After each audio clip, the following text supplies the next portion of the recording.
అందుకని స్వామి నీకు ఏమిచ్చి రుణం తీర్చుకుంటాను? రామా నీకొక్క నమస్కారం, నేను నీవాడనయ్యా అంటే చాలట, పొంగిపోతాట రామచంద్రమూర్తి. అందుకని తత పద్మపలాసాక్ష కృత్వాత్మానం చతుర్విధం పితరం రోచయామాస తథా దశరథ నృపం. ఆ దశరథ మహారాజు గారికే నేను నలుగురిగా జన్మిస్తున్నాను అని ప్రతిజ్ఞ చేశారు. ఇతర పురాణములలో ఆయన ఆదిశేషుడు లక్ష్మణుడిగా వచ్చారని అంశలు చెప్పారు. కానీ వాల్మీకి రామాయణం మనకి ప్రత్యక్ష ప్రమాణం. నిన్నటి రోజున చెప్పాను, బ్రహ్మగారు వరం ఇచ్చారు. ఇందుచేత ఏది రహస్యమో ఏది ప్రకటమో అన్నీ నీకు భాషిస్తాయి, నువ్వు ఆచమనం చేసి కూర్చుంటే చాలు అన్నారు. అందుకని ఆ వాల్మీకి మహర్షికి సర్వము విదితము కనుక వారి చేత లిఖింపబడినటువంటి రామాయణం ఏదైతే ఉందో అది మనకి పరమ ప్రామాణికం. అందుచేత ఆ శ్రీ మహావిష్ణువే 4 స్వరూపాలతో దశరథ మహారాజు గారికి కుమారులుగా వచ్చారు. ఇంతలో ఒక చిత్రమైనటువంటి సందర్భం జరిగింది. అక్కడ చేరినటువంటి దేవతలు ఋషులు మొదలైనటువంటి వాళ్ళందరూ స్తోత్రం చేశారు, ఎంతో ఆనందపడ్డారు. మహాప్రభో మమ్మల్ని రక్షించడానికి నువ్వు మనుష్య రూపంలో వస్తున్నావు, ఇంకా మాకేం కావాలి, పరమానందాన్ని పొందుతున్నామన్నారు. ఎంతో ఆనందం పొందుతూ ఉన్నటువంటి సమయంలో అక్కడ పుత్రకామేష్టి పూర్తవుతోంది. ఋష్యశృంగ మహర్షి పుత్రకామేష్టిని పూర్తి చేస్తున్నారు. ఆ పుత్రకామేష్టిని పూర్తి చేస్తున్నటువంటి సమయంలో ఆ అగ్నిహోత్రంలోంచి ఒక మహాభూతం ఒకటి బయటికి వచ్చింది. అది చూస్తే అపారమైన తేజస్సుతో వెలుగొందుతోంది. వేరొక సూర్యుడు ఉదయించాడా అన్నట్టుగా ఉంది. అగ్నిహోత్రం ఒకటి జ్వలిస్తోందా అన్నట్టుగా ఉంది. అది మాట్లాడితే కంఠంలోంచి దుందుబిద్దనొస్తోందా అన్నట్టుగా ఉంది. అది అడుగు తీసి అడుగు వేస్తుంటే పెద్ద పులి రోషంతో నడుస్తోందా అన్నట్టుగా ఉంది. నల్లని ఎర్రని వస్త్రములు కట్టుకుని ఉంది. దాని 2 చేతులలో ఒక బంగారు పాత్ర ఉంది, దాని మీద ఒక వెండి మూత పెట్టబడి ఉంది. ఆ పాయస పాత్రని పట్టుకుని ఆయన నడిచి వస్తూ ఉంటే తనకి అత్యంత ప్రియమైనటువంటి భార్యని చేయి పట్టుకుని భర్త నడిపించి తీసుకొస్తుంటే ఎలా ఉంటుందో అలా పట్టుకుని వస్తున్నాడు. ఆ పాత్ర పట్టుకుని వచ్చి నిలబడ్డాడు. నిలబడి దశరథ మహారాజు గారిని పిలిచాడు. దశరథుడు గబగబా లేచి వెళ్ళి సాంజలిబంధకంగా నమస్కరించి, మహానుభావ, ఈ యాగాగ్నిలోంచి బయటికి వచ్చావు, నువ్వెవరు, నీకు నేనేం చేయగలను, నన్ను ఆజ్ఞాపించు అన్నాడు. అంటే ఆయన చెప్పాడు, ఇదంతు నరసార్దూల పాయసం దేవనిర్మితం ప్రజాకరం గృహాణత్వం ధన్యం ఆరోగ్యవర్ధనం. నాయనా దశరథ, ఈ పుత్రకామేష్టికి నేను సంతసం పొందాను. నేను ప్రజాపతి పంపిస్తే వచ్చాను. నేను ప్రాజాపత్య పురుషుడు అంటారు నన్ను. ఇదిగో ఇందులో ఉన్నటువంటి పాయసం ఉందే, ఇదంతు నరసార్దూల పాయసం దేవనిర్మితం, ఇది దేవతల చేత నిర్మింపబడినటువంటి పాయసం.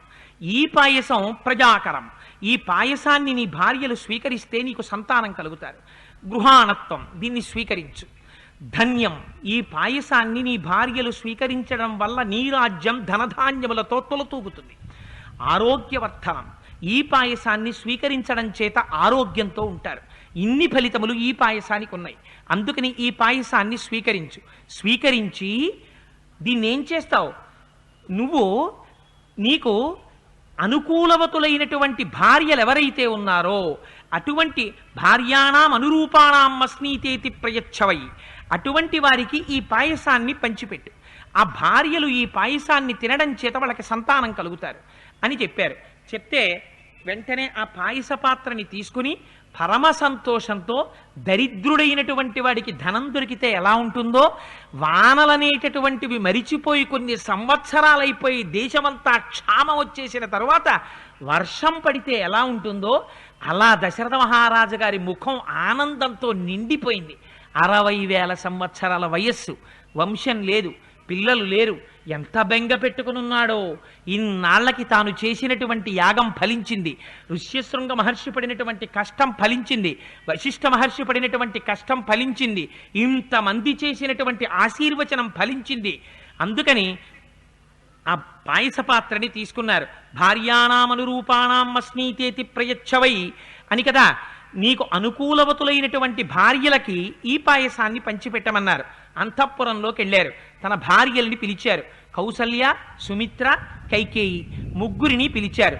పిలిచి కౌసల్యాయై నరపతి పాయసార్థం దదౌ తదా అర్ధాదర్ధం దదౌ చాపి సుమిత్రాయై నరాధిపః కైకేయై చావశిష్టార్థం దదౌ పుత్రార్థ కారణాత్ ప్రదదౌ చావశిష్టార్థం పాయసస్యామృతోపమ అనుచింత సుమిత్రాయై పునరేవ మహీపతి ఏవం తాసం దదౌ రాజా భార్యాణం పాయసం పృథక్ అన్నారు. కౌసల్యాయై నరపతి పాయసార్థం దదౌతదా. అక్కడికి వెళ్ళిన తరువాత ఆ పాయసంలో సగభాగాన్ని తీసి కౌసల్యకిచ్చారు. ఎందుకని? ఆ దశరథ మహారాజు గారు ఎంతటి ధర్మాత్ముడో చూడండి.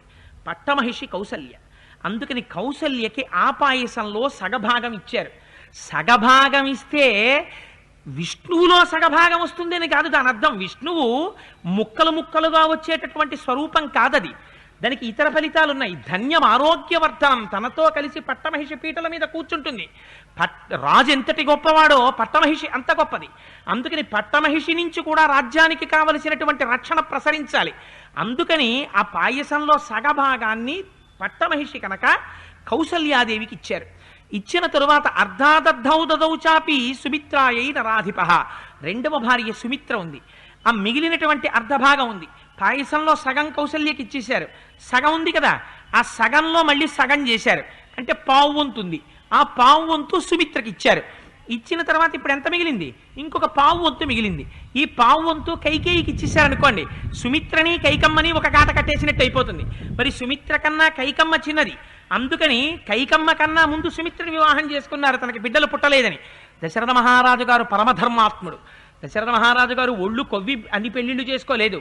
కౌసల్యాదేవిని వివాహం చేసుకున్న తర్వాత కూడా తనకి వంశము నిలబడలేదు కనుక, వంశము నిలబడకపోతే సింహాసనం ఖాళీగా ఉండిపోతుంది కనుక, తన వంశము తనతో అంతరించిపోకూడదు కనుక, తనకి కొడుకులు పుట్టడం కోసమని సుమిత్రని స్వీకరించారు.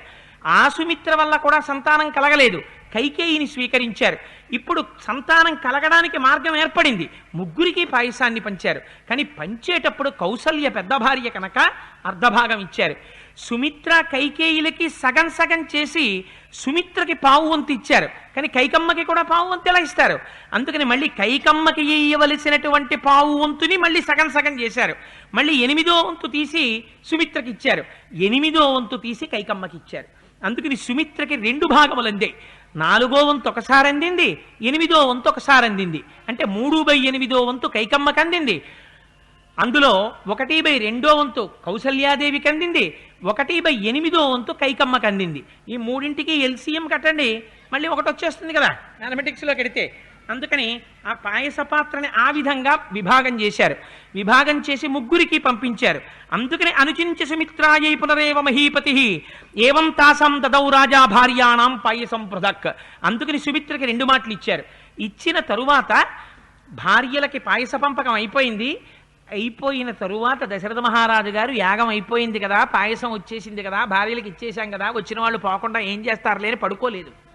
మహానుభావుడు వచ్చినటువంటి రాజులందరి దగ్గరికి వెళ్ళి ఆ వచ్చిన వాళ్ళందరికీ అతిథి సత్కారం చేశారు, బహుమానాలు ఇచ్చారు. రాజులందరూ ప్రీతి చెందిన హృదయంతో దశరథ మహారాజు గారికి వంశం నిలబడుతోంది, బిడ్డలు పుడుతున్నారు అన్న ఆనందంతో వాళ్ళందరూ తిరిగి వెళ్ళిపోయారు. ఆ తరువాత ఋష్యశృంగ మహర్షి దగ్గరికి వెళ్ళారు. వారిని యథోచితంగా సత్కరించారు, వారికి సాష్టాంగదండ ప్రణామం చేశారు. ఋష్యశృంగ మహర్షికి మీరేమి ఇవ్వగలరు? వారు ఎక్కడికొస్తే అక్కడ సమస్త ఐశ్వర్యాన్ని ఆయన కటాక్షించగలడు ఆయన తపస్సుతో. అందుకని ఏమిస్తాం? గురువులకి ఇయ్యవలసినది వారు కనపడితే 2 చేతులు కలిపి నమస్కారం చేయడం. అందుకని ఋష్యశృంగ మహర్షికి నమస్కారం చేశారు, యథోచితంగా సత్కరించారు. వారిని శాంతని తిరిగి అంగరాజ్యానికి పంపించేశారు. పంపించేశారంటే ఏం బలవంతంగా మీరు బయలుదేరతారా అని అడగలేదు. వారు బయలుదేరుతున్నప్పుడు సత్కరించారు. ఆ తరువాత వశిష్ఠాది బ్రహ్మవేత్తలందరినీ సత్కరించారు, బ్రాహ్మణుల్ని సత్కరించారు, చాతుర్వర్ణముల వారిని సత్కరించారు, జానపదుల్ని సత్కరించారు. అందరూ పరమ సంతోషాన్ని పొంది వచ్చిన వారందరూ వారి వారి ప్రదేశములకు క్షేమంగా చేరుకున్నారు. ఇప్పుడు దశరథ మహారాజు గారు ఎంత సంతోషంగా ఉన్నాడోట. ఎందుకని? ఆ తేజస్సు వృద్ధి పొందుతోంది. ఆ కొంతకాలమైన తరువాత దశరథ మహారాజు గారిలో ఉండేటటువంటి తేజస్సు భార్యలలోకి ప్రవేశించి వారు ముగ్గురు గర్భవతులయ్యారు. ఇన్నాళ్లకి భార్యలు గర్భవతులయ్యారు. వారు ఒకందుకు సంతోషించారట. ఎందుకు? ఎప్పుడో రావలసిన గర్భం ఇప్పుడు వచ్చిందని సంతోషించారట. రాజుగారు ఒకందుకు సంతోషించారట, ఇంత యాగం చేస్తే నా వంశం నిలబడుతోంది, అమ్మయ్యా పోనీలే 3 భార్యలుంటేయే, 3 భార్యలకి కడుపు నిండిపోయేటట్టుగా 3 బిడ్డలు పుడతారని ఆయన అనుకున్నారు. కానీ ఋష్యశృంగ మహర్షి ఆశీర్వచనం జ్ఞాపకం ఉంది, 4 పిల్లలు పుడతారని. అందుకని ఎంత ఆనందంగానో దశరథుడు ఉన్నాడు. సంతోషంగా ఉంటే కాలం గడవడానికి ఏముందండి, దుఃఖంగా ఉంటే కాలం గడవదు, కానీ సంతోషంగా ఉంటే రోజులు గిర్రిని తిరిగిపోతాయి. ఏమిటంటే అప్పుడే మార్చి వచ్చేసిందా అంటాం. అందుకని గబగబా సమయం తిరిగిపోయింది, 6 ఋతువులు తిరిగిపోయాయి. తతశ్చ ద్వాదశే మాసే చైత్రే నవమికే తిథౌ నక్షత్రే దితిదైవచ్చే స్వోచ్ఛ సంస్థేషు పంచషు గృహేషు కర్కటే లగ్నే వక్పతాం మిందునా సహా ప్రోజ్యమాని జగన్నాథం సర్వలోక నమస్కృతం. 12 నెలలు గర్భవాసం చేసి తతశ్చ ద్వాదశే మాసే చైత్రే నవమికే తిథౌ నక్షత్రే దితిదైవత్యే సోచ్ఛ సంస్థేషు పంచషు గ్రహేషు కర్కటే లగ్నే వక్పతాం విందునా సహా ప్రోజ్యమానే జగన్నాథం సర్వలోక నమస్కృతం. జగన్నాథుడైనటువంటి వాడెవడున్నాడో, సర్వలోకముల చేత నమస్కరింపబడేటటువంటి వాడెవడున్నాడో, సర్వకాలముల యందు ఈ సమస్త బ్రహ్మాండములను రక్షించేటటువంటి వాడెవరున్నాడో, పరమ దయాళువైన వాడెవరున్నాడో, ఎవడు కరుణకి సముద్రము వంటివాడో అటువంటి వాడు కౌసల్యాగర్భములోంచి చైత్రమాసంలో నవమి తిథి నాడు అదితి, కశ్యప ప్రజాపతి యొక్క మొదటి భార్య అదితి, అదితి 2 చూడదు, ఎప్పుడు బ్రహ్మాన్ని చూస్తుంటుంది. అదితి అధిదేవతగా కలిగినటువంటి నక్షత్రమైనటువంటి పుష్యమీ నక్షత్రంలో నవమి తిథి నాడు కర్కాటక లగ్నంలో 5 గ్రహములు. ఏవే గ్రహములు? గురుడు, శుక్రుడు, సూర్యుడు, శని, కుజుడు. ఈ 5గురు ఉచ్చస్థానంలో ఉండగా అభిజిత్ లగ్నంలో రామచంద్రమూర్తి జన్మించారు. ఎంత సంతోషపడిపోయాడో మహానుభావుడు. దశరథ మహారాజు గారు పండగ చేసేసుకున్నాడు. ఈలోగా మళ్ళీ వార్త వచ్చింది. అదే సమయంలో ఆ కైకమ్మ తల్లికి భరతుడు జన్మించాడు. ఆయన పుష్యమీ నక్షత్రంలో మీన లగ్నంలో ఆయన కూడా భరతుడు కైకమ్మకి ఒక్క కుమారుడు, ఆయన జన్మించాడు. రామచంద్రమూర్తి తర్వాత 2వ వాడిగా ఈయన జన్మించారు. ఎందుకని? మరునాడు ఉదయం భరతుడు జన్మించాడు. ఆ మరునాటి అంటే 2వ రోజు మధ్యాహ్న వేళకి సుమిత్ర యొక్క గర్భంలోంచి 2 పిల్లలు జన్మించారు. వారే అధ లక్ష్మణ శత్రుఘ్నౌ సుమిత్ర జనయుచ్ఛతౌ అని ఆ సౌమిత్రిగా లక్ష్మణమూర్తి జన్మించారు, శత్రుఘ్నుడు జన్మించారు. దశరథ మహారాజు గారికి కబురెళ్ళింది. ఎవరు వెళ్ళి చెప్పారట? సూతులు చెప్పారు, వంది చెప్పారు, మాగధి చెప్పారు. ఇవాళ మనకి హాస్యాస్పదం అయిపోయింది. వందిమాగదులండి అంటాం. రాజుల పక్కన వందిమాగదులు ఎందుకుంటారో తెలుసా అండి? వాళ్ళేం ఉత్తినే ఉండరు. సూతుడంటే రాజుకు ఒక లక్షణం ఉండాలి. పురాణం వినాలి. రాజు చాలా బిజీ అండి, నాకు టైం లేదు, అడ్మినిస్ట్రేషన్తో టైం గడిచిపోతోంది అని దిక్కుమాలిన కబుర్లు చెప్పడం కాదు. సూతుడిని పెట్టుకొని పురాణ వచనాలు వింటూ ఉంటాడు, బుద్ధి ధర్మబద్ధంగా నడవడం కోసం. వంది, మాగధి అని 2 ఉంటారు. వంది అంటే ఎప్పుడైనా రాజు పొరపాటు చేస్తే దానివల్ల రాజు యొక్క ముందు పరిపాలించినటువంటి వంశంలోని రాజులకి కళంకం వస్తుందనుకుంటే, రాజా నువ్వు తప్పు చేస్తున్నావని చెప్పకుండా రాజు యొక్క వంశంలో ముందు పుట్టినటువంటి రాజుల్ని స్తోత్రం చేస్తాడు. అయ్యయ్యో అటువంటి మహానుభావులు మా వంశంలో పుట్టారు, నా వల్ల పొరపాటు జరిగిపోతోందని రాజు గుర్తెరుగుతాడు. రాజు పూర్వ రాజులకి పొరపాటు జరగకపోయినా తన వల్ల పొరపాటు జరుగుతుంటే మాగధి స్తోత్రం చేస్తాడు. రాజా నువ్వు ఇంతటి వాడివి, ఇంత వైభవం ఉన్నవాడివి, ఇంత ధర్మాత్ముడవు, ఇటువంటి పనులు చేసిన వాడివి అని ఆగిపోతాడు. అంటే రాజా ఈ పని నువ్వు చెయ్యకూడనిది అని రాజు తన తప్పు దిద్దుకుంటాడు. అందుకని రాజుకి పక్కన వందిమాగదులు ఉంటారు, అంతేకాని అదే పనిగా స్తోత్రం చేయడానికి వాళ్ళు ఉంటారని కాదు దాని ఉద్దేశం. మనకి తెలియక ఇవాళ రోజున అన్ని హాస్యాస్పదమైనటువంటి స్థితిలోకి తెచ్చుకున్నాం మనం. అందుకని ఈ మాట విన్నట్ట 4 కుమారులు జన్మించారని వినగానే ఎంత పొంగిపోయాడో దశరథ మహారాజు గారు. ఆనందపడిపోయాట. వచ్చిన వాళ్ళందరికీ కానుకలు ఇచ్చేశాడు, బ్రాహ్మణులకి భూరి సంతర్పణలు చేసేశాడు. ఇంకసలు కోసల రాజ్యంలో ఒళ్ళు తెలియలేదు ప్రజలకి. మహారాజు యాగం చేశాడు. మహారాజుకి ఇన్నాళ్ళు కొడుకులు లేరు, 4 కుమారులు జన్మించారు, 3 భార్యలకి జన్మించారు. కరువు తీరిపోయింది మా రాజుగారికి అని చెప్పి పతాకాలు ఎగరేశారట. ఎక్కడ చూసినా కలాబి జల్లారట, ధూపాలు వేశారట, నాట్యాలు చేశారట, రంగస్థలాల మీద ప్రదర్శనలు ఇచ్చారట, స్తోత్రాలు చేశారట, దేవాలయాల్లో ఎక్కడ చూసినా పెద్ద పెద్ద పూజలు చేశారట, సహస్ర కలశాభిషేకాలు చేశారట. ఆనందంతో పౌరులందరూ సంతోషపడిపోయారట. ఇది ఒక రాజు పరిపాలించవలసినటువంటి విధానం. అంతగా ఆ రోజున కోసల దేశంలో అందరూ ఆనందపడిపోతున్నారు. అదే సమయంలో బ్రహ్మగారు సభ తీర్చారు. సభ తీర్చి దేవతలందరినీ పిలిచారు. అబ్బాయి మహానుభావుడు శ్రీ మహావిష్ణువు లోకములను రక్షించడం కోసమని పుట్టవలసినటువంటి అవసరం లేనివాడు 12 నెలలు కౌసల్యాగర్భవాసం చేసి రామచంద్రమూర్తిగా అవతరించారు. అదే శ్రీ మహావిష్ణువు సుమిత్రా గర్భంలోంచి లక్ష్మణుడిగా శత్రుఘ్నుడిగా అవతరించాడు. అదే శ్రీ మహావిష్ణువు భరతుడిగా కైకమ్మ గర్భంలోంచి అవతరించాడు. ఇప్పుడు ఈ రామ లక్ష్మణ భరత శత్రుఘ్నులు రావణ వధ అనేటటువంటి మహోత్కృష్టమైన కార్యం మీద బయలుదేరవలసినటువంటి సమయం ఆసన్నమవుతోంది.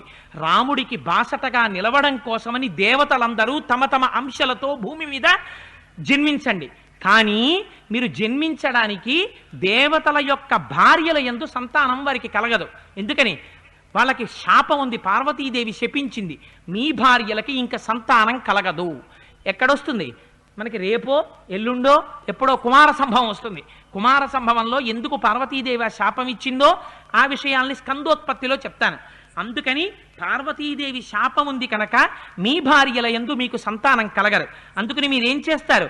అప్సరుస్సు చ ముఖ్యాసు గంధర్వాణాం తనూషు చ సృజద్ధం హరిరూపేణ పుత్రాంస్తుల్య పరాక్రమాన్. అందుకని మీరు మీతో సమానమైనటువంటి పరాక్రమం కలిగినటువంటి వారు, మీతో సమానమైనటువంటి కాంతి కలిగినటువంటి వారు, మీతో సమానమైనటువంటి తేజస్సు కలిగినటువంటి వారిని వానర రూపాల్లో అప్సరసలయందు, గంధర్వ స్త్రీలయందు, ఆ తరువాత కిన్నెర స్త్రీలయందు, కింపురుష స్త్రీలయందు జన్మించేటట్టుగా మీ మీ తేజస్సుల్ని నిక్షిప్తం చెయ్యండి అన్నారు. అంటే ఆయా అంశాలతో వానరులుగా రావాలి, గోపుచ్చములుగా రావాలి, లాంగూలములుగా రావాలి, అంటే భల్లూకములుగా రావాలి, కోతులుగా రావాలి, కొండముచ్చులుగా రావాలి. ఎందుకు ఈ ముగ్గురిగా రావాలి? ఏం వేరొక రకంగా రాకూడదా అంటే నందీశ్వరుడి శాపం ఉంది. నందీశ్వరుణ్ణి చూసి కోతిముఖం వాడా అన్నాడు.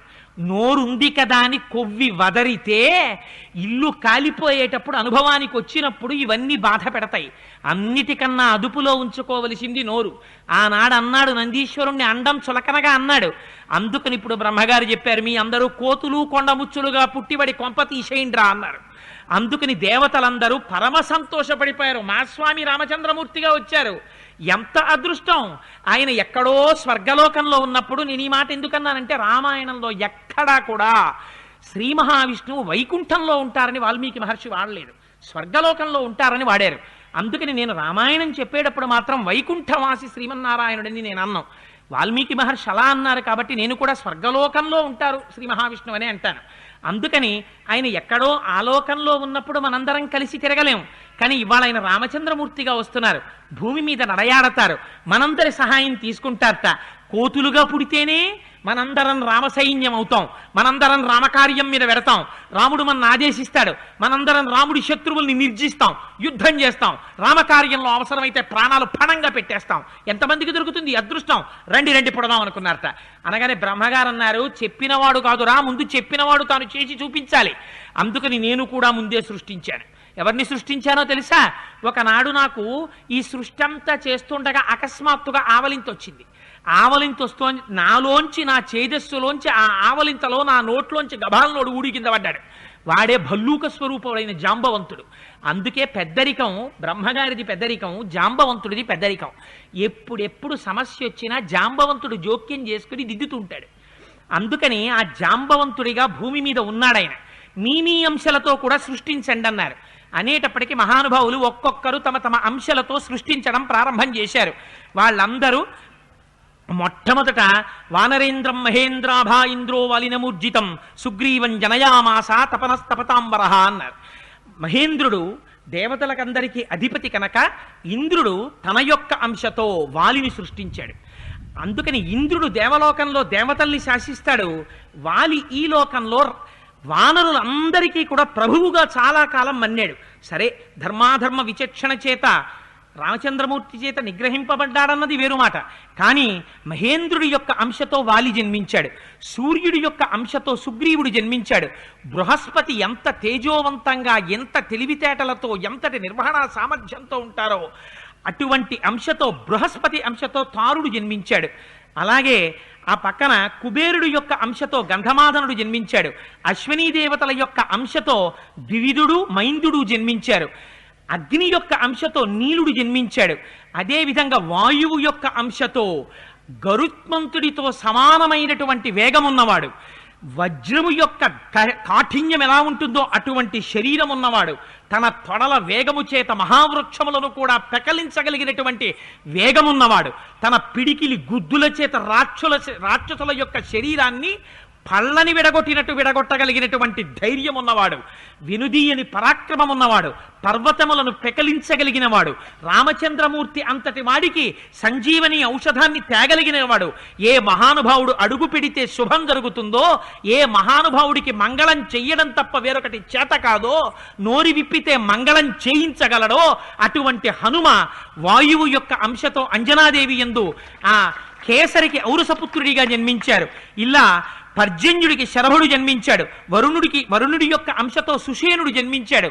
ఈ వానరులందరూ ఆయా దేవతల యొక్క అంశతో పృథివీ మండలం మీదకి వచ్చారు. ఇది చూశారట. దేవతల యొక్క అంశలతో వస్తుంటే ఋషులందరూ చూశారట. ఒరే రామకార్యం చూడరా, మా తండ్రి శ్రీ మహావిష్ణువు రాముడిగా వచ్చాడు, లక్ష్మణుడిగా వచ్చాడు, భరతుడిగా వచ్చాడు, శత్రుఘ్నుడిగా వచ్చాడు. దేవతలందరూ తమ తమ అంశలతో వానరుల్ని సృష్టించారు, గోలాంగూలములను సృష్టించారు, గోపృచ్ఛములను సృష్టించారు. మేము సృష్టించకపోతే ఎలా అనుకున్నారట. ఋషులంతటి వారు కూడా తమ తమ తేజస్సుల్ని కూడా అప్సరసల యందు ప్రవేశపెట్టారట. ప్రవేశపెట్టి వారు కూడా వానరుల్ని సృష్టించారట. కొన్ని కోట్ల కోట్ల కోట్ల వానరములు సృష్టింపబడ్డాయి. వీరందరికీ రామసమాగమం కలగాలి ఇంకా భవిష్యత్తులో. అందుకని అక్కడేమో రామచంద్రమూర్తి జన్మించారు. 11వ రోజు దాటిపోయిన తరువాత వారికి అశౌచము తీరిపోయింది, జాతాశౌచం. నామకరణం జరగాలి. ఇంకా ఆనందమే ఆనందం దశరథ మహారాజు గారిది. జాతకర్మ చేశారు, ఆ తర్వాత అన్నప్రాశన చేశారు, ఉపనయనం చేశారు. యథాప్రకారం జరగవలసినటువంటి క్రతువులు జరుగుతున్నాయి. పాపం ఆ ఇంటి పౌరోహిత్యం ఒప్పుకుని ఎప్పటి నుంచి ఉన్నాడో మహానుభావుడు వశిష్ఠుడు. ఎందుకు? ఆ పుట్టే పరబ్రహ్మానికి పేరు పెట్టే అదృష్టం తనకి కలగాలని. అందుకని నమ్ముకుని కూర్చున్నాడు. మరి పేరు పెట్టద్దు? కౌసల్యాదేవి కుమారుణ్ణి తీసుకొచ్చి పేరు పెట్టమన్నారు. పేరు పెట్టమంటే ఎంత పొంగిపోయాడోట ఆయన. ఆయన అన్నాడు, రమంతే సర్వే జనాః గుణై అస్మిన్ నైతి రామః. సర్వజనులు ఆయన గుణములను చూసి అబ్బా ఏమి రాముడు, ఏమి రాముడు, ఏమి రాముడు అని తలుచుకు ఎవరిని తలుచుకుని పొంగిపోతారో అటువంటి స్వరూపం ఉన్నవాడు. రమయతి ఇతి రామః. అందరూ ఇలా కనపడితే చాలు పొంగిపోయేటట్టు చేసేస్తాడు. నోరు విప్పి మాట్లాడా ఆనందపడిపోతారు. ఆయన ఇలా కనపడ్డాడా సంతోషపడిపోతారు. స్వరూపము చేత, మాట చేత, పరాక్రమము చేత, వీర్యము చేత ఇంత గొప్పవాడు కనుక ఆయనకి రామా అని పేరు పెడుతున్నాను. సౌమిత్రి సుమిత్రా కుమారుడై జన్మించినటువంటి వాడున్నాడే ఆయన లక్ష్మీ అన్య అస్థితి లక్ష్మణ. ఆయన అపారమైనటువంటి లక్ష్మి సంపన్నుడు. ఏమిటైనకున్న లక్ష్మి? తన శరీరాన్ని కూడా అవసరమైతే పణంగా పెట్టేస్తాడు రామసేవ కోసం. రాముని యొక్క వైభవం కన్నా, రాముని యొక్క కీర్తి కన్నా తనకేం అక్కర్లేదు. 14 సంవత్సరములు అరణ్యవాసం చెయ్యవలసినటువంటి రామచంద్రమూర్తి ఇల్లాలైన సీతమ్మ తల్లి కట్టిన పట్టుపుట్టం కట్టకుండా కట్టుకుంటే ఎన్ని పట్టుపుట్టములు కట్టుకోవాలో, ఎన్ని నగలు పెట్టుకోవాలో అన్నింటిని మూటలకెత్తి సిద్ధం చేయిస్తే కావిడిగా మోసినటువంటి మహాత్ముడు మహానుభావుడు లక్ష్మణమూర్తి. అన్నగారు స్నానం చేస్తుంటే ఒడ్డుని నిలబడి ఇలా చేతులు కట్టుకుని, అన్నయ్య ఇది ఫలానా ఋతువు అన్నయ్య, అన్నయ్య ఇప్పుడు భరతుడు నందిగ్రామంలో స్నానం చేస్తుంటాడన్నయ్య అని చెప్పుకున్నవాడు లక్ష్మణుడు. అన్నయ్య ఏడిస్తే, అన్నయ్య నువ్వేడవడం ఏమిటన్నయ్య, నీ అంతటి పరాక్రమవంతుడు ఎక్కడున్నాడు అన్నయ్య? శోకో నాశయితే ధైర్యం, శోకో నాశయితే శృతం, శోకో నాశయితే సర్వం, నాస్తి శోక సమోరిపో. అన్నయ్య నువ్వేడవడం ఏమిటి, ఏడవకు అని ఓదార్చినవాడు లక్ష్మణుడు. అందుకని ఆయన చెయ్యనటువంటి సేవ లేదు. ఎంత సేవ చేసినా అన్నయ్య ఇంకా నాకేమైనా చెప్తే బాగుండని పొంగిపోయాడు తప్ప ఎన్నడూ నేను ఇంత చేశాను అన్నయ్యకి, అన్నయ్య నాకు ఇది చెయ్యలేదు అని అనడం తెలియనటువంటి వాడు లక్ష్మణుడు. ఇది లక్ష్మీ కైంకర్యం అంటే. అబ్బా శనివారం వచ్చిందండి, 1.5 గంట పూజ చేశాను, మోకాళ్ళు పట్టేశాయన్నవాడిది ఆ పూజ. ఏమిటోనండి పూజ అయిపోయింది, మళ్ళీ రేపు ఉదయం కదా పూజామందిరంలో కూర్చుని పుష్పార్చన చేయడం అని బెంగ పెట్టుకున్నవాడిది పూజ. అందుకని ఇది లక్ష్మీ సంపన్నత్వం అంటే. అందుకని ఆయనకి లక్ష్మణుడని పేరు పెట్టాడు. త్రికాలవేది మహానుభావుడు వశిష్ఠుడు. ఆయన పేర్లు ఎలా పెట్టారో వాళ్ళ జీవితాలు అలా నడిచాయి. ఆ కైకమ్మ తల్లి కుమారుడైనటువంటి భరతుణ్ణి తీసుకొచ్చారు. బిభర్తీతి భరతః అన్నాడు. నీకు భరతుడు అని పేరు పెడుతున్నామయ్యా అన్నారు. ఎందుకని? భరిస్తాడు కనుక. ఏది భరిస్తాడు? రాజ్యం రాముడు భరించవలసినటువంటి దాన్ని తాను భరించాడు. కాదు భరతుడు నిందలు భరించాడండి. నిజంగా కన్నులంబట అయోధ్యకాండ చదువుతుంటే ఏడుపొచ్చి స్వామి నీకు ఇన్ని నిందలా, ఎంత అమాయకుడవయ్యా, నిన్నింత నింద చేసిందా ప్రపంచమని మన ఉత్తరీయం పట్టి కళ్ళొత్తుకుని ఆ భరతుడి క్యారెక్టర్ చదువుతుంటే ఏడుపొచ్చి, అలవాట్లేని ఏడుపేమో, ఆ ఏడవడం చేత తలకాయ నిప్పెట్టి మళ్ళీ కాసేపు ఆగి రామాయణం చదువుదామని ఆ పుస్తకంలో తాడలా పెట్టేసి ఆ భరతుణ్ణే తలుచుకుంటూ కాసేపు బాల్కనీలో తిరుగుతాం. అంత భరించగలిగిన శక్తివాడు కనుక ఆయనకి భరతుడు అని పేరు పెట్టారు. శత్రున్ హంతీతి ఇది శత్రుఘ్న, ఈయన శత్రువుల్ని సంహరిస్తాడు కాబట్టి శత్రుఘ్నుడు అన్నారు. ఏమిటి ఆయన సంహరించిన శత్రుఘ్నుడు? శత్రుఘ్నుడు సంహరించినటువంటి శత్రువులు లవణాసురుణ్ణి సంహరించడం కాదు, అంతఃశత్రువుల్ని సంహరించాడు. భగవంతుడి పాదాలు అందరూ పట్టుకుంటారు, కానీ భగవంతుడి పాదములు పట్టుకున్నటువంటి భరతుని యొక్క పాదములు పట్టుకున్నవాడు శత్రుఘ్నుడు. అందుని భాగవతుల పాదములు పట్టుకున్నవాడు కాదు. కాదు అంతఃపురంలో ఉన్నా అలాగే ఉన్నాడు, ఆయన పొందిన సుఖమేం లేదు. అరణ్యానికి వెళ్ళినా ఆయన పొందినటువంటి బాధ ఏం లేదు. ఎప్పుడు ఆయన మనస్సులో ఎవరి సేవ చేసుకుంటాడు? రామసేవ భరతుడు చేసుకుంటాడు, భరతుడి సేవ శత్రుఘ్నుడు చేసుకుంటాడు. భరతుడికి సేవ చెయ్యడం తప్ప ఇంకొకటి ఆయనకి తెలియదు. అందుకే అయోధ్యకాండ ప్రారంభిస్తూనే ఓ మాట అంటారు, గచ్చతామాతుల కులం భరతేన తదానగ శత్రుఘ్నో నిత్యశత్రుఘ్నో నీత ప్రీత పురస్కృత. భరతుడు ఎక్కడుంటే అక్కడికి వెళ్ళిపోతాడంతే. అందుకని పెద్దవాడికి రాముడు అని పేరు పెట్టారు.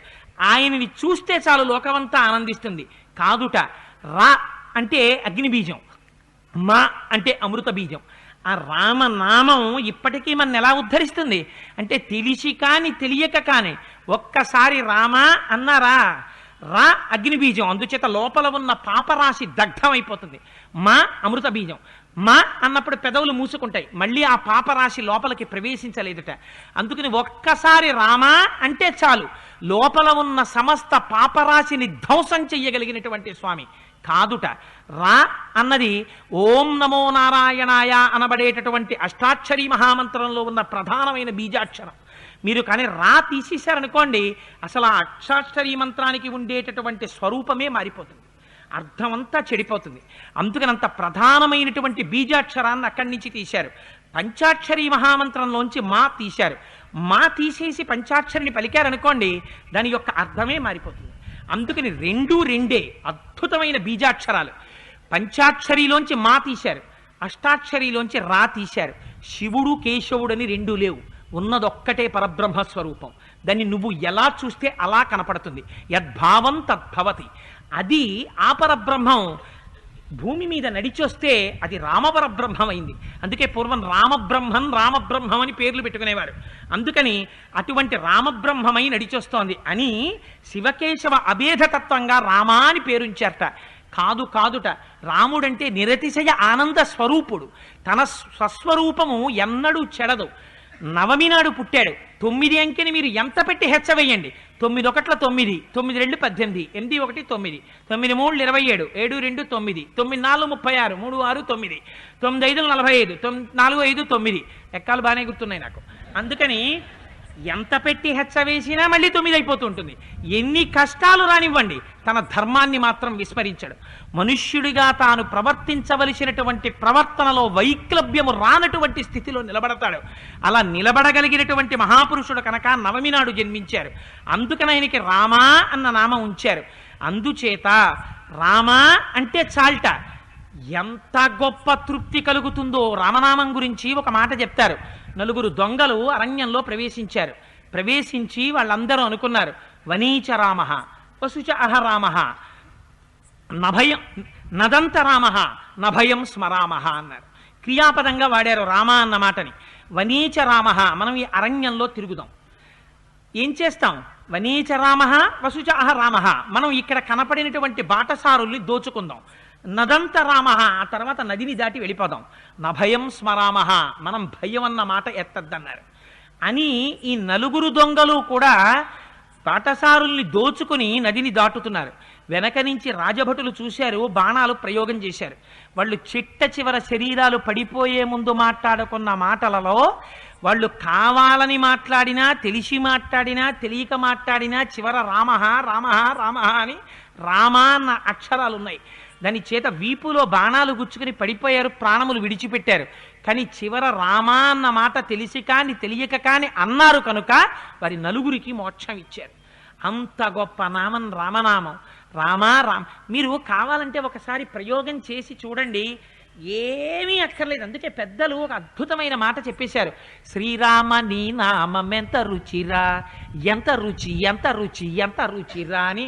పాలు మీగడల కన్నా పంచదార తేనెల కన్నా శ్రీరామ నీ నామం ఎంత రుచిరా. పాపం వాళ్ళు ఇంకేం చెప్తారు రుచి అంటే.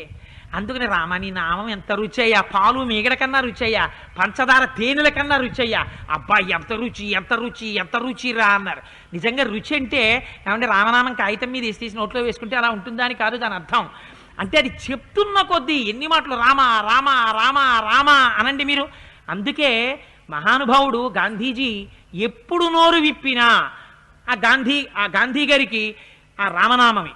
అందుకే అంత ఉపాసన చేశారు కాబట్టే రామనామాన్ని ఎదురుగుండా ఒక వ్యక్తి నిలబడి తుపాకీతో గుండెల్లోకి కాల్చేస్తుంటే హే రామ్ హే రామ్ అంటూ ఒరిగిపోయారు.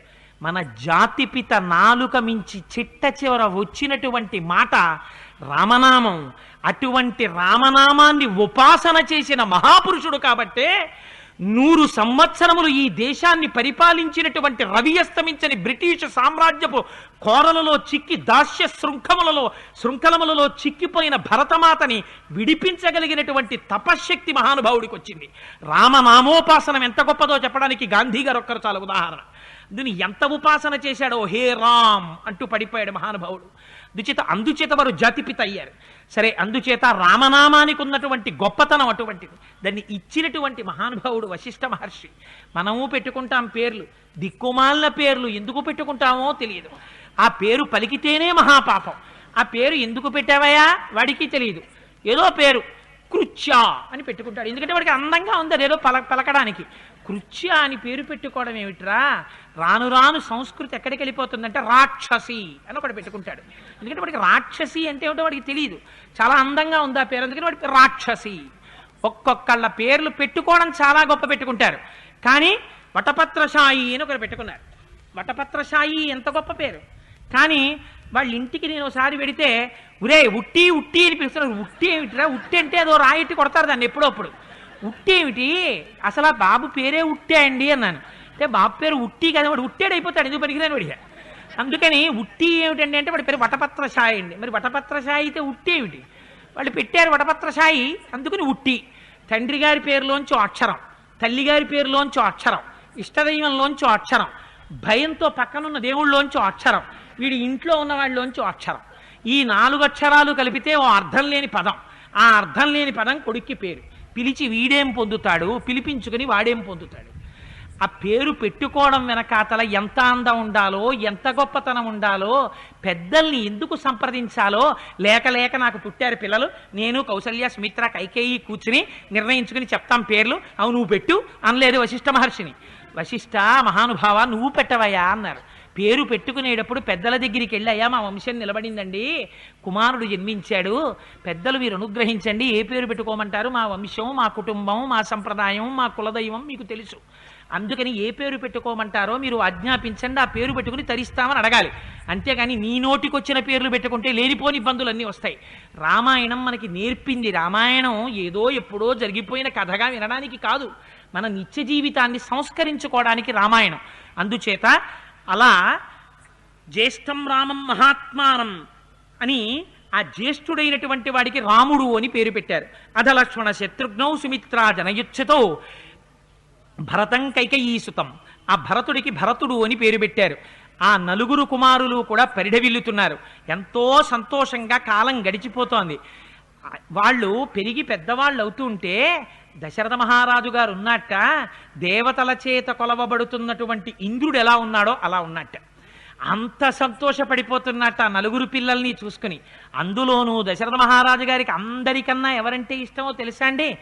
పతాకం లాంటి వాట రామచంద్రమూర్తి అంటే. వాల్మీకి మహర్షి వేసినటువంటి మాటలు ఎంత గొప్పగా ఉంటాయో చూడండి. పతాకము అంటాం. పతాకం ఎంత ఉంటుంది? ఇంత గుడ్డముక్కు ఉంటుంది. అయితే మన భారతదేశపు సార్వభౌమాధికారము, సమగ్రత, స్వేచ్ఛ, స్వాతంత్రము ఎక్కడుంటాయి? ఇవన్నీ కలిపి మన జాతీయ పతాకంలో ఉంటాయి. ప్రతి దేవాలయానికి ధ్వజం ఉంటుంది. ధ్వజం ఎందుకుంటుంది? ఇక్కడ పరమాత్మ ఉన్నారు అని గుర్తు చెప్పడానికి. ఉత్సవం జరిగిందనుకోండి, ముందు ఏం చేస్తాం? ధ్వజారోహణం చేస్తాం. ఏదైనా జరగకూడనిది జరిగిందనుకోండి ఏం చేస్తాం? ధ్వజాన్ని అవరోహణం చేస్తాం, కిందకి దింపేస్తాం. అందుకని పతాకం అనేటటువంటిది మన ఇంట్లో ఉన్నటువంటి శుభాశుభములకు, సుఖదుఖములకు, ప్రతిష్టకు, సార్వభౌమాధికారమునకు, స్వేచ్ఛకు, సమగ్రతకు అన్నిటికీ కూడా అది నిశ్చయ భావంతో సూచిస్తుంది. తనకి నలుగురు కుమారులున్నా నలుగురు తనకి కనుచూపు లాంటి వారైనా రాముడంటే మాత్రం పతాకాన్ని చూసినట్టు చూసేవట. ఎందుకని? సర్వే వేదవిదాశూరాః సర్వే సర్వే జ్ఞానోపసంపన్నాః సర్వే లోకహితే రతాః అంటారు వాల్మీకి మహర్షి. సర్వే వేదవిదాశూరాః, నలుగురు కుమారులు కూడా అన్ని వేదములను నేర్చుకున్నారు, అన్ని విద్యలను నేర్చుకున్నారు, ధనుర్విద్య నేర్చుకున్నారు. ఏ విద్య నేర్పినా గురువులు ఒక మాట అనేవారు, ఏం పిల్లలయ్యా దశరథాని పిల్లలు, ఏం అదృష్టవంతుడివి అయ్యా, వేదములను నేర్చుకున్నారు, ధనుర్వేదం నేర్చుకున్నారు, శుశ్రూష చేస్తారు, గురువుల దగ్గర పరమ వినయంగా ఉంటారు, కొడుకులంటే నీ కొడుకులయ్యా దశరథానివి, అంత అదృష్టవంతుడు అయ్యా అనేవారు. ఇంత గొప్పవాళ్ళైనా వాళ్ళ దగ్గరున్న గొప్పతనం ఏమిటో తెలిసాటండి. సర్వే వేద విదాశూరాః సర్వే లోకహితే రతాః సర్వే జ్ఞానోపసంపన్నాః సర్వే సమన్వితా గుణైః. ఇంత జ్ఞానమున్నా ఇన్ని గుణాలున్నా వాళ్ళు ఎప్పుడూ కోరుకున్నదేమిటి? సర్వే లోకహితే రతాః, లోకము యొక్క హితాన్ని కోరుకున్నారట. అందుచేతనే అందరికన్నా ప్రమాదకరమైన వ్యక్తి ఎవరో తెలుసా అండి ప్రపంచంలో? జ్ఞానం ఉన్నవాడు. అందుకే చంద్రశేఖర పరమాచార్య ఒక మాట చెప్తుండేవారు, బ్రాహ్మణుడు సమాజంలో నడువవలసిన రీతిలో నడవకపోతే సమాజం భ్రష్టమైపోతుందనేవారు. ఎందుకని? ఆదర్శంగా పెట్టుకుంటుంది బ్రాహ్మణుడి సమాజం. అందుచేత జ్ఞానం ఉన్నవాడు ఎవరైతే ఉంటాడో, జ్ఞానఖలునిలోని శారదయువోలే అంటారు పోతన గారు. తనకి అపారమైన జ్ఞానం ఉంది, ఆ జ్ఞానంతో ఈ లోకాన్ని రక్షించడానికి కావలసిన దాన్ని సృష్టించాడనుకోండి, వాడు చిరస్థాయిగా నిలబడిపోతాడు. అదే జ్ఞానంతో ఈ లోకాన్నంతటినీ కూడా నాశనం చెయ్యగలిగిన దాన్ని సృష్టించాడనుకోండి, ఆ ప్రమాదం ఎప్పుడెప్పుడు జరిగినా దానికి బాధ్యత వాడే వహించవలసి ఉంటుంది. అందుకని అంత జ్ఞానులైన రామలక్ష్మణ భరత శత్రుఘ్నులకున్న గొప్పతనం, వాళ్ళు ఎల్లకాలముల యందు సర్వే లోకహితే రతాః, లోకము యొక్క హితాన్ని కోరుకున్నారట. ఇంత గొప్పవారైన రామలక్ష్మణ భరత శత్రుఘ్నులకున్న లక్షణం ఎప్పుడూ పితృసేవ చెయ్యాలని కోరిక. తండ్రి గారి పేరు చెప్తే చాలు ఇలా వంగిపోయి నమస్కారం చేసేవారట. ఎప్పుడూ తండ్రి గారి సేవ చెయ్యాలి, తండ్రి గారి పక్కన చేతులు కట్టుకు నిలబడాలి. అందున రాముడు జులపాల జులపాల జుత్తుతో రాజమార్గంలో వస్తుంటే దశరథ మహారాజు గారు గవాక్షంలో నిలబడి చూసేవట. నిలబడి చూస్తే అనిపించేదిట, నేను యవ్వనంలో ఉన్నప్పుడు అద్దం ముందు నిలబడితే ఎలా ఉండేవాణ్ణో అలా ఉన్నాడు రా రాముడు, చూశావా మళ్ళీ యవ్వనంలో ఉన్న దశరథ మహారాజు గారు నడిచొస్తున్నట్టుంది అని ఆ కొడుకుని చూసుకుని మురిసిపోయేవాట రాముణ్ణి చూసి. ఎందుకని? అన్ని గుణాలున్నటువంటి వాడు. అలా వాళ్ళందరూ ఎంతో సంతోషంగా కాలం గడిచిపోతోంది. గడిచిపోతుండగా దశరథ మహారాజు గారు ఒక రోజున ఒక గొప్ప సభ తీర్చారు. పిల్లలకి మెల్లిగా 12 సంవత్సరాల వయస్సు దాటుతోంది. వశిష్ఠాది మహర్షులందరూ సభలో ఉన్నారు. ఆ సభలో ఉండగా వాళ్ళందరితో ఒక ప్రస్తావన చేశారు. నా కొడుకులు పెద్దవాళ్ళు అవుతున్నారు, వాళ్ళకి వివాహం చెయ్యాలని అనుకుంటున్నారు. అందుకని చెప్పి యోగ్యులైనటువంటి మా పిల్లలకి తగినటువంటి సంబంధాలు ఎక్కడుంటాయో మీరు వెతకవలసింది అంటున్నారు. పిల్లల పెళ్లి ప్రస్తావన చేద్దామనుకుంటున్నటువంటి సమయంలో అప్పుడే అనుకోకుండా మహానుభావుడు ఆ సమయంలోనే అక్కడికి వేయించేశారట. ఎవరు? అప్పటి వరకు వాళ్ళు అనుకోలేదు, ఆయన వస్తాడని కూడా అనుకోలేదు. ఆ సభలో అనుకోకుండా విశ్వామిత్రో మహాముని, విశ్వామిత్రుడు వచ్చాడు. వచ్చి ఆ బయట రాజసౌధము యొక్క ద్వారము దగ్గర నిలబడ్డాడు. నిలబడి ఒక్కసారి కబురు చేశాడు. అక్కడ ఉన్న ద్వారపాలకులతో చెప్పాడు, కౌశిక వంశములో జన్మించిన వాడు గాధిసుతుడు విశ్వామిత్రుడు వచ్చాడని మీ ప్రభువుకి చెప్పండి అన్నాడు. ఈ చివరి మాట విన్నారా? ఆ ద్వారం దగ్గర ఉన్న వాళ్ళు విశ్వామిత్రుడు వచ్చాడని. అప్పటి వరకు విశ్వామిత్రుడు శాపాలు ఇవ్వడానికి ప్రసిద్ధుడు. అందుకని విశ్వామిత్రుడన్న మాట వినబడగానే పరిగెత్తారు వాళ్ళు. పరిగెత్తుకుంటూ సౌధంలో ఉన్నటువంటి దశరథ మహారాజు గారికి చెప్పారు. చెప్పి, అయ్యా మహానుభావుడు విశ్వామిత్రుడు వచ్చాడయ్యా అని చెప్పారు. ఉన్నవాడు ఉన్నట్టు సింహాసనం మించి లేచిపోయాడు. లేచిపోయి గబగబా వశిష్ఠాది మహర్షులతో కలిసి ఎదురొచ్చాడు. ఎదురొచ్చి అర్ఘ్యం ఇచ్చాడు, పాద్యం ఇచ్చాడు, స్వాగతం చెప్పాడు, లోపలికి తీసుకెళ్ళాడు, కూర్చోపెట్టాడు. ఒక అద్భుతమైన మాట చెప్పాడు. ఇవాళ నేను ఒక పుణ్యక్షేత్రంలో ఉన్నానన్న భావన కలుగుతోందన్నాడు. ఎందుకని? మహానుభావుడివి విశ్వామిత్ర, నువ్వు వచ్చావు. మొన్నటి వరకు నువ్వు రాజర్షివి, ఇప్పుడో నువ్వు బ్రహ్మర్షివి. ఇవాళ మా అదృష్టం కొద్దీ నువ్వు వేయించేశావు. నిన్ను చూడడం చేత నాకు సమస్త కార్యములు సిద్ధించినంత ఆనందాన్ని పొందుతున్నాను. నువ్వు ఊరక రావు, నువ్వు మహానుభావుడివి. నువ్వు నన్ను అడగడం కాదు, నువ్వు యాచించడం కాదు, నువ్వు నన్ను ఆజ్ఞాపించు. నువ్వు ఏ కోరుకుంటున్నావో నన్ను అడుగు. అడిగితే కంచతే పరమం కామం కరోమి కిముహర్షిత పాత్ర భూమోసి మే బ్రహ్మన్ ముష్ణా ప్రాప్తోసి కౌశిక అని, నీకేం కావాలో కౌశిక, ఓ విశ్వామిత్ర నువ్వు నన్ను అడుగు. ఎందుకని? కరోమి కిముహర్షిత, నేను పరమ సంతోషంతో నీ కోరిక తీరుస్తాను. ఎందుకని తీరుస్తాను అంటే పాత్ర భూతోసి మే బ్రహ్మన్, నాకు ఇన్నాళ్ళకి పాత్రత కలిగినటువంటి వాడు దొరికాడు. దానం చేసేటప్పుడు సరి అయినటువంటి వ్యక్తి లభించి అతని చేతిలో ఒక బియ్యపు గింజ పడిందా అక్షయం అయిపోయి రక్షించేస్తుంది. శంకర భగవత్పాదులు వచ్చి ఇంటి ముందు నిలబడ్డారు. ఒక ఎండు ఉసిరికాయ తీసుకొచ్చి ఆవిడ ఆయన చేతిలో వేసింది. ఏమైపోయింది? కనకధారా స్తోత్రం జరిగింది, బంగారు ఉసిరికలు పడిపోయి. అందుకని ఇన్నాళ్ళకి పాత్రత కలిగినటువంటి మహానుభావుడివి నువ్వు వచ్చావు. అందుకని దిష్ట్వా ప్రాప్తోసి కౌశిక, ఎంత అదృష్టవంతుడనయ్యా నువ్వు నా ఇంటికి రావడం. అందుకని నీకేం కావాలో అడుగు. నువ్వు అడగడం కాదు, నువ్వు శాసించు. నువ్వు ఏది ఆజ్ఞాపిస్తావో ఆజ్ఞాపించు. నీవు ఏది కావాలంటే నీకు అది ఇచ్చేస్తానన్నాడు. దశరథ మహారాజు గారు మనలాగే కొంచెం తొందరపడి మాట్లాడేస్తుంటాడు. తరువాత నాలిక కరుచుకుని విచారిస్తుంటాడు. అడిగాడా విశ్వామిత్రుడు? ఏమైనా ఏమీ అడగలేదు, వచ్చాడంతే. బ్రహ్మర్షి అయ్యాడని తెలుసు కదా. సంతోషంగా మహానుభావ స్వాగతం, రండి, వచ్చి నన్ను ధన్యుణ్ణి చెయ్యండి, మీ పాదస్పర్శ చేత ఈ క్షేత్రమంతా పునీతమైంది అని తాను ఇంతకు ముందు చెప్పిన మాటలు చెప్పి వదిలేస్తే పోయేది. మీకు ఏం కావాలో ఆజ్ఞాపించండి, మీ వంటి పాత్రత కలిగిన వాడు నాకు ఎక్కడ దొరుకుతాడు, మీరు ఏది కావాలంటే అది ఇచ్చేస్తాను, మీరు అడగడం కాదు మీరు ఆజ్ఞాపించాలన్నాడు. ఇవన్నీ విన్నాడు. విన్న తర్వాత విశ్వామిత్రుడు అన్నాడు, ఏమి ధార్మికుడవయ్యా విశ్వామిత్ర, నువ్వు ఏ వంశంలో పుట్టావో అటువంటి ఇక్ష్వాకు వంశంలో పుట్టినవాడు మాట్లాడవలసిన రీతిలో మాట్లాడావు. నీకు సామంతరాజులందరూ లొంగి ఉన్నారా? చెయ్యవలసినటువంటి ధార్మికమైన కార్యక్రమాలన్నీ నిర్వహిస్తున్నావా? దాన ధర్మాది కార్యక్రమములను చూస్తున్నావా? మంత్రులందరూ నిన్ను సక్రమంగా సాచివ్యం చేస్తున్నారా?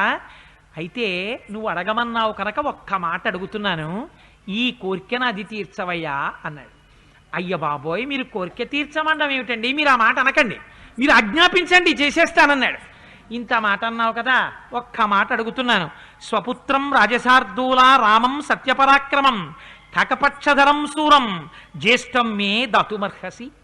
అదిగో జులపాల జుత్తువాడోడు ఉన్నాడే నీ కొడుకు రామచంద్రమూర్తి, వాణ్ణి నాకు ఇవ్వయా, కొద్దిగా పనుంది వాణ్ణి తీసుకెళ్తాను. ఈ మాట అనగానే చతికిలు పడిపోయాడు. ఎందుకని? 60,000 సంవత్సరాల వయస్సులో బిడ్డలు పుట్టరు అనుకున్న వాడికి బిడ్డలు పుట్టారు. పుట్టిన బిడ్డలు ఎలా ఉంటారోలే, పోన్లే బిడ్డలు పుట్టారనుకుంటే ఆ 9 బిడ్డలు సర్వోత్తమమైన బిడ్డలు పుట్టారు, గొప్ప గుణములు కలిగిన వారు పుట్టారు. రాజ్యంలో ఉన్న వాళ్ళందరూ కూడా రాముణ్ణి చూసి రామా రామా రామా అంటుంటే పొంగిపోతున్నాడు. అలాంటి రాముణ్ణి విశ్వామిత్రుడు ఇమ్మంటున్నాడు. ఎందుకు ఇమ్మంటున్నాడో తెలియదు. బెంగెట్టుకుని ఒక్కసారి స్వస్థత తప్పిపోయిన వాళ్ళ సింహాసనంలో పడిపోయట. ఎవడు అడగమన్నాడు ఇవన్నీ, నువ్వు ఆజ్ఞాపించి ఇచ్చేస్తానన్నాడు. తొందరపాటు గృహస్థ ఎలా ఉంటాడో దశరథ మహారాజు గారు కూడా చూపిస్తాడు మనకి. మహానుభావుడు పాపం చాలా సంతోషంలో ఉన్నాడు, కొడుకులు పుట్టారని. మంచి అందులో కొడుకుల పెళ్లిళ్ళ గురించి మాట్లాడుతున్నాడు. అప్పుడు వచ్చాడు విశ్వామిత్రుడు, ఆ ఆనందంలో గబగబా మాట్లాడేశాడు. ఆయన అడగవలసిందో చిన్న శ్లోకంలో అడిగేశాడు. ఈయనకి స్పృహ తప్పిపోయింది. మెల్లిగా స్వస్థత కలిగింది. కలిగి లేచాడు. లేచి అంటాడు, ఇవ్వను అన్నాడో చేతిలో నీళ్ళు వేసుకుంటాడేమో భయం. ఇస్తాను అందామంటే రాముణ్ణి అడుగుతున్నాడు. ఇస్తాననాలా ఇవ్వననాలా? చుట్టూ సభలో అందరూ ఉన్నారు. పైగా అందరి ముందు మాటిచ్చేశాడు. ఇక్ష్వాకు వంశంలో పుట్టిన ధర్మాత్ముడు ఏం చేస్తాడు ఇప్పుడు? అందుకని ఇస్తాననడు ఇవ్వననడు. ఇప్పుడు మాట మార్చడం మొదలెట్టాడు. మన వల్ల కుదురుతుందా అండి అంటాడు. మన వల్ల అంటాడు, నా వల్ల అంటే వాడప్పుడు కలుపుతాడు ఉన్న వాళ్ళందరినీ. అలా ఆయనండం మొదలెట్టాడు. ఊనషోడశ వర్షో మే రామో రాజీవలోచన అయ్యో మా అబ్బాయికి ఇంకా పాపం 16 సంవత్సరాలు కూడా రాలేదండి. రామో రాజీవలోచన, మా అబ్బాయి కళ్ళు పద్మాలు లాంటివండి, మా అబ్బాయి కళ్ళు పద్మాలు లాంటివండి అంటాడు. ఊనషోడశ వర్షోమే రామో రాజీవలోచన. అటువంటి వాడు ఆ రాక్షసులతో యుద్ధం ఎలా చేస్తాడు? నీ కొడుకు కళ్ళు పద్మాల్లా ఉంటే నాకేమిటయ్యా ఇబ్బంది? నీ కొడుకుని నాకు ఇమ్మనాలి విశ్వామిత్రుడు. ఆయన ఇస్తానన్నాడు, ఇవ్వనన్నాడు. నా కొడుకు కళ్ళు పద్మాల్లా ఉంటాయి, నా కొడుకు కళ్ళు పద్మాల్లా ఉంటాయి అంటాడు. ఎందుకని? పద్మాల్లా ఉన్న కళ్ళున్నవాడు కాబట్టి పద్మాలు ఏం చేస్తాయి? సూర్యాస్తమయం అయిపోతే పుడుచుకుపోతాయి, సూర్యకిరణాలు పడితే తెరుచుకుంటాయి. మా అబ్బాయి ఏం చేస్తాడు? ఏడయ్యేటప్పటికే చదవరా అంటే బాబర్ చక్రవర్తి కొడుకు హుమయూన్ అని ఇలా కళ్ళు పడిపోతుంటాయి. ఏడైతే చదవడండి మా అబ్బాయి అని మళ్ళీ అమ్మ తీసుకొచ్చి అన్నం పెట్టి పోని తెల్లారకట్ట లేస్తావురా అని పడుకోబెడుతుంది. అందుకని ఇంకా మా అబ్బాయికి పాపం 12 ఏళ్ళు కూడా లేవండి, 16 ఏళ్ళు కూడా లేలేదండి. ఊనషోడశ వర్షోమే రామో రాజీవలోచన కిమర్థం యుద్ధితాం ప్రాప్సి. అయ్యో యుద్ధం వచ్చేసింది, ఏం చేస్తాడు మా అబ్బాయి? నువ్వు చూస్తే ఎందుకు అడుగుతున్నావు? నేను శపించలేక కాదయ్యా, శాపం ఇవ్వకూడదు. నేను యాగం చేస్తూ ఉంటే మారీచ సుబాహులనేటటువంటి 2 రాక్షసులు వచ్చి చిట్ట చివరి దాకా వచ్చిన తర్వాత అందులోకి రక్తమాంసాలు పోసేస్తున్నారు. అగ్నిహోత్రం చల్లారిపోతోంది. అందుకని రక్షించడానికి నీ కొడుకు కావాలంటున్నావు. వాడికి పాపం చీకటి పడితే కళ్ళు పడిపోతాయి, చీకటి పడితే యుద్ధం రాక్షసులు బాగా చేస్తారు, వాళ్ళ మీద వీడేం యుద్ధం చేస్తాడు? అందుకని మహాప్రభో లేక పుట్టాడయ్యా నాకు కొడుకు, వాడెందుకయ్యా నీకు? రాముడేమి యుద్ధం చేస్తాడయ్యా? రాముడిని అడక్కు, నేనొస్తా. నా దగ్గర ఎన్ని అక్షౌహిణీల సైన్యం ఉందో చూడు, చతురంగ సైన్యం ఉంది, ఇంత పరాక్రమం ఉంది. నేను వచ్చి యుద్ధం చేస్తాను, యుద్ధం చేసి నీకు ఆ రాక్షసులిద్దరినీ నిగ్రహిస్తాను. పోనీ కాకదే కాదు రామలక్ష్మణులు కావాలంటావా? రాముడిని కూడా తీసుకెళ్ళు, కానీ రాముడితో నన్ను తీసుకెళ్ళు. ఏమనాలి? ఇది మనందరం అనే మాట. ఏమంటాం? మీ అబ్బాయిని పంపించండి అన్నారనుకోండి, ఏమో వాళ్ళ ఇంటికి మా అబ్బాయి వెళ్ళిన తర్వాత బాబోయ్ ఎందుకైనా మంచిదని నేను మా అబ్బాయి కలిసి వస్తాను లేండి అంటాం. ఎందుకని? వీడిని ఏమైనా వాళ్ళు గబుక్కుని ఇబ్బంది పెడితే పక్క నుండి నేను రక్షించుకోవచ్చు అని. అందుకని గృహస్థ ఏం చేస్తాడు? లోపల ఒక భావం పెట్టుకుని నేను వస్తానండి అంటాడు. అలా మా అబ్బాయితో నేను వస్తానండి అన్నాడు అని మళ్ళీ తడబడ్డాడు. తడబడి వచ్చి ఏం చెయ్యాలంటే అక్కడ ఎవరిని చంపాలో ఒకసారి చెప్దురు అన్నాడు. అంటే ఆయన అన్నాడు, విశ్వామిత్రుడు కూడా అంత అందంగా మాట్లాడతాడు, ఆయన అసత్యాలు పలకడు. ఏమయ్యా, ఉన్న మాట ఉన్నట్టు చెప్తున్నాను. ఈ లోకంలో రావణాసురుడని ఒక రాక్షసుడు బయలుదేరాడు. వాడు అపారమైనటువంటి తపశ్శక్తి సంపన్నుడు. వాడు దేవతల చేత కాని, రాక్షసుల చేత కాని, యక్ష గంధర్వ కిన్నెర కింపురుషుల చేత కాని నిగ్రహింపబడడు. వాడు ఇవాళ సముద్రాల్ని, వాయువుని, అష్టదిక్పాలకుల్ని శాసిస్తున్నాడు. వాడిని ఎదిరించి నిలబడగలిగినటువంటి మొగనగాడు ప్రపంచంలో లేడు. ఆ రాక్షసుడు వచ్చి స్వయంగా విఘ్నం కలిగించట్లేదు, వాడి పనుపున మారీచ సుబాహులని 2 వస్తున్నారు. వాళ్ళిద్దరూ వచ్చి విఘ్నం చేస్తున్నారు. అందుకని వాళ్ళని దండించడం కోసమని నీ కొడుకు కావాలి. కానీ దశరథ, నువ్వనుకుంటున్నావు రాముడు చేతకానివాడు, రాముడు పిల్లవాడు, రాముడు వచ్చి ఏం చేస్తాడు అని నువ్వు అనుకుంటున్నావు. కానీ రాముడెవరో నాకు తెలుసు. అహం వేద్మి మహాత్మానం రామం సత్యపరాక్రమం వశిష్ఠోపి మహాతేజాయే చేమే తపసి స్థితా. నువ్వు తండ్రిని తండ్రిని తండ్రిని అన్న వ్యామోహంలో ఉన్నావు. అందుకని రాముడెవరో నీకు తెలియదు. రాముడు నా కొడుకు, 12 ఏళ్లవాడు, 16 ఏళ్లవాడు, పాపం వాడేం చేస్తాడంటున్నావు. రాముడెవరో నాకు తెలుసు, రాముడెవరో వశిష్ఠుడికి తెలుసు. అందుకని రాముడని పేరు పెట్టాడు. రాముడు నిగ్రహించగలడు మారీచ సుబాహుల్ని. నా మాట నమ్ము, నీ కొడుకుని నాకిచ్చి పంపించు. పంపించావా, మారీచ సుబాహుల్ని నిగ్రహించి నీ కొడుకు తిరిగి వస్తాడు. నన్ను నమ్మి నాతో పంపించన్నాడు. అంటే దశరథ మహారాజు గారు అన్నాడు, ఒకవేళ నా మాట నమ్మకపోయావా వశిష్ఠాది మహర్షులను అడుగు, నీ పురోహితులు కదా, వాళ్ళకి తెలుసు రాముడు ఇటువంటి వాడు, రాముడి పరాక్రమం వాళ్ళకి తెలుసు. తండ్రితనం చేత ఆ వ్యామోహంతో ఇవాళ నీకు తెలియట్లేదు రామపరాక్రమం, పంపించవయా అన్నాడు. అంటే పాపం దశరథ మహారాజు గారు అన్నారు, మహాప్రభో ఒక్క నమస్కారం, నా కొడుకుని విడిచిపెట్టి నేను ఉండలేను. ఏదో 60,000 సంవత్సరాలకి యాగం చేస్తే 4 కొడుకులు పుట్టారు. అందులో మహాకీర్తివంతుడు పెద్ద కొడుకున్నాడు. వాడి మీదే నీ కళ్ళు పడ్డాయా? వాడు కావాలా నీకు యాగరక్షణకి?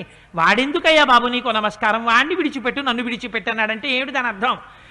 ఇప్పటిదాకా మీరు ఆజ్ఞాపించండి నేను ఇచ్చేస్తానన్నాడు. ఇప్పుడు ఏమిటి దాని అర్థం? నేనేమి మీరు అడిగింది ఇవ్వలేను కానీ మహాప్రభో మీరు బయలుదేరండి అని. అంటే ఆయన విన్నాడు. విని ఆయన అన్నాడు, ఎంత మాట అన్నావయ్యా, ఇప్పటిదాకా ఆజ్ఞాపించన్నావా, ఇప్పుడేమో ఇవ్వలేనని అనకుండా ఇవ్వలేనంటున్నావా? నీలా మిథ్యా ప్రతిజ్ఞ కాకొచ్చా సుఖీభవ సభాంధవ. ప్రతిజ్ఞ చేసి నిలబెట్టుకోలేక మాట తప్పేటటువంటి ధర్మం తెలియని దశరథ, నువ్వు పుత్ర పౌత్రాదులతో సుఖముగా శాంతిగా వర్ధిల్లెదవుగాక అన్నాడు.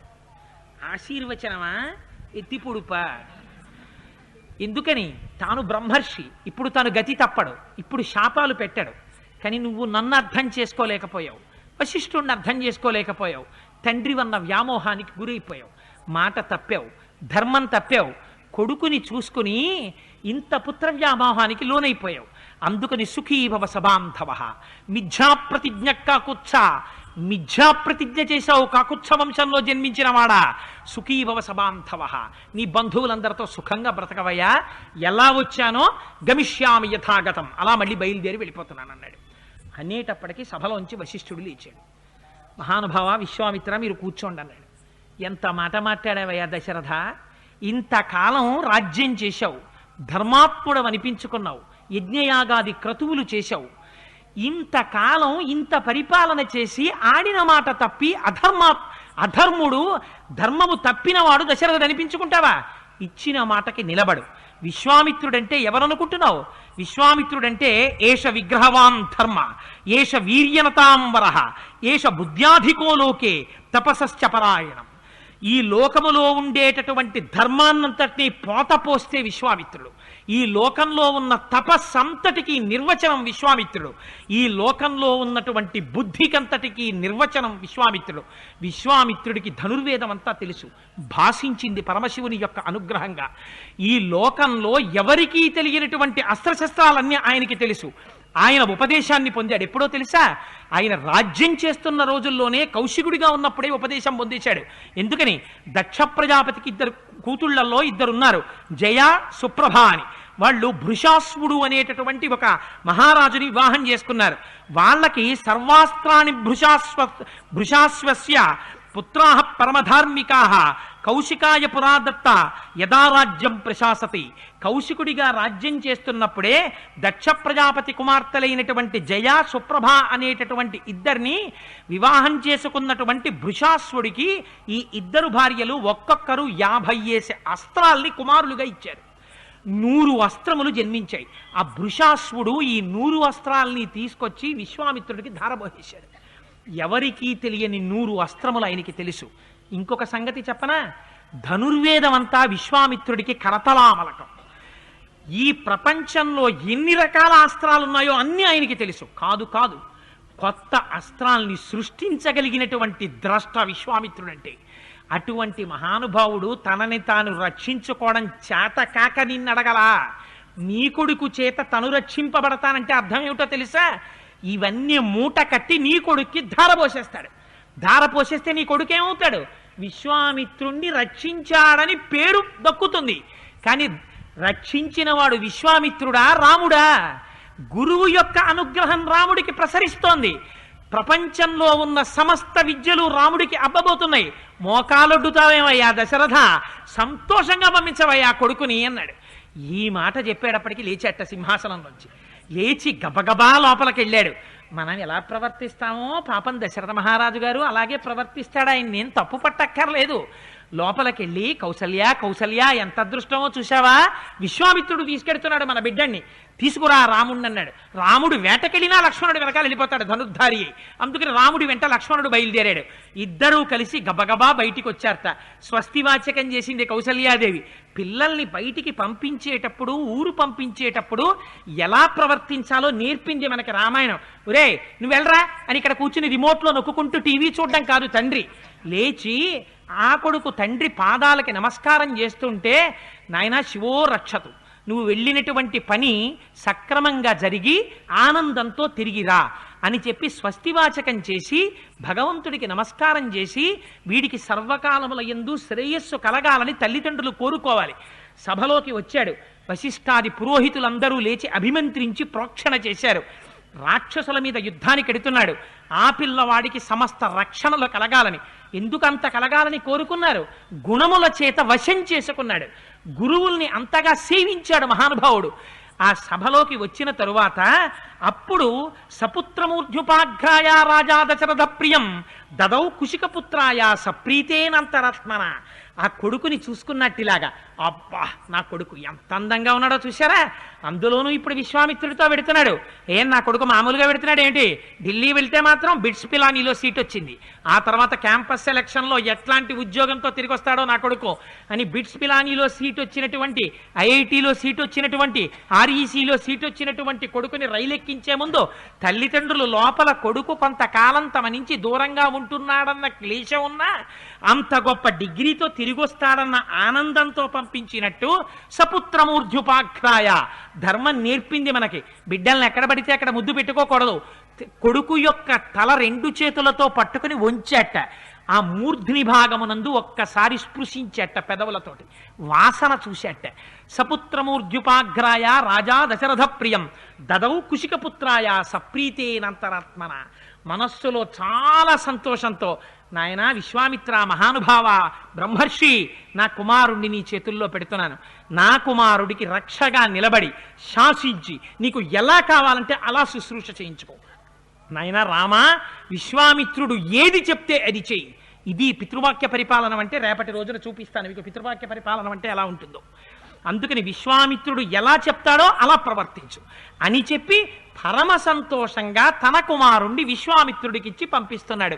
ఇప్పుడు రామచంద్రమూర్తికి విశ్వామిత్రుడి యొక్క అనుగ్రహం కూడా పొందుతున్నాడు. ఇవాల్టి రోజున గురువుల యొక్క అనుగ్రహాన్ని పొందడానికి సిద్ధపడుతున్న రామచంద్రమూర్తి యొక్క వైభవ స్వరూపాన్ని మనస్సులో తలుచుకుని, ఆ చిన్న రాముడు బాలరాముడు నడిచి వెడుతున్నట్టుగా మనస్సులో సంకల్పం చేసుకుని పరమ ఆనందంగా ఆ వెనకాతల రామలక్ష్మణులు నడుస్తూ ఉంటే, ముందు పరమశివుడు నడుస్తుంటే వెనకాతల స్కందుడు విశాఖుడు అయి సుబ్రహ్మణ్యేశ్వర స్వామి నడుస్తుంటే ఎలా ఉంటుందో అలా నడిచి వెడుతున్నారట రామలక్ష్మణులతో కూడినటువంటి విశ్వామిత్ర మహర్షి. అటువంటి స్వరూపాన్ని మనస్సులో ఒక్కసారి దర్శనం చేసి పరమ సంతోషంగా నీటికి సెలవు తీసుకుని మళ్ళీ రేపటి రోజున రామాయణం వినడానికి వద్దాం. అయితే ఇవాళ రామచంద్రమూర్తి జననం చెప్పుకున్నాం కాబట్టి ఒక్క మాట అందరూ చెప్పి వెళ్ళండి. దానివల్ల ఏమవుతుందంటే సహస్రనామ స్తోత్రం చెప్పినటువంటి ఫలితం కలుగుతుంది. అందుకని మీకు అందరికీ వచ్చినదే, ఇదేం కొత్త స్తోత్రం కాదు. ఇంత గొప్ప సభలో చక్కగా రామాయణం తెలిసో తెలియకో నేను చెప్తున్నాను, నాకేమి చేత కాకపోయినా మీరు వింటున్నారు. అందుకని నా రామనామం మన్ని రక్షిస్తుంది. అందుకని అందరూ ఒక్కసారి చెప్పండి, శ్రీరామ రామ రామేతి రమే రామే మనోరమే సహస్రనామ తత్తుల్యం రామనామ వరాననే. రామా రామా రామా అని 3 మాటలంటే రా 2 మా 5 2 × 5 2 × 5 2 × 5 2 5 10 10 2 20 25 100 100 2 200 205 1000 సహస్రనామ తత్తుల్యం రామనామ వరాననే. ఇక్కడే కూర్చుని రామాయణం విని విష్ణు సహస్రనామ స్తోత్రం చేసి బయలుదేరినటువంటి ఫలితాన్ని రామచంద్రమూర్తి మన ఖాతాలో వేస్తారు. అందుకని ఆ మాట చెప్పుకుని బయలుదేరదాం. ఇవాళ రోజున కూడా ప్రసాదాలు ఉంటాయి. ప్రసాదం అంటే భగవంతుని యొక్క అనుగ్రహము. అందుకని ఆ అనుగ్రహాన్ని స్వీకరించి బయలుదేరండి. మంగళాశాసన పరై మదాచార్య పురోగమై సర్వైశ్చ పూర్వైరాచార్యై సత్కృతాయాస్తు మంగళం. మంగళం కోసలేంద్రాయ మహనీయ గుణాత్మనే చక్రవర్తి తనూజాయ సర్వభౌమాయ మంగళం. ఉమాకాంతాయ కాంతాయ కామితార్థ ప్రదాయినే శ్రీగిరీశాయ దేవాయ మలినాథాయ మంగళం. కరచరణ కృతం వా కర్మ భక్కాయజం వా శ్రవణనైనజం వా మానసం వాపరాధం విహితం వా సర్వమేత్తక్షమస్వ. శివ శివ కరుణాబ్ధే శ్రీమహాదేవ శంభో. సర్వం శ్రీ ఉమామహేశ్వర పరబ్రహ్మార్పణమస్తు. స్వస్తి.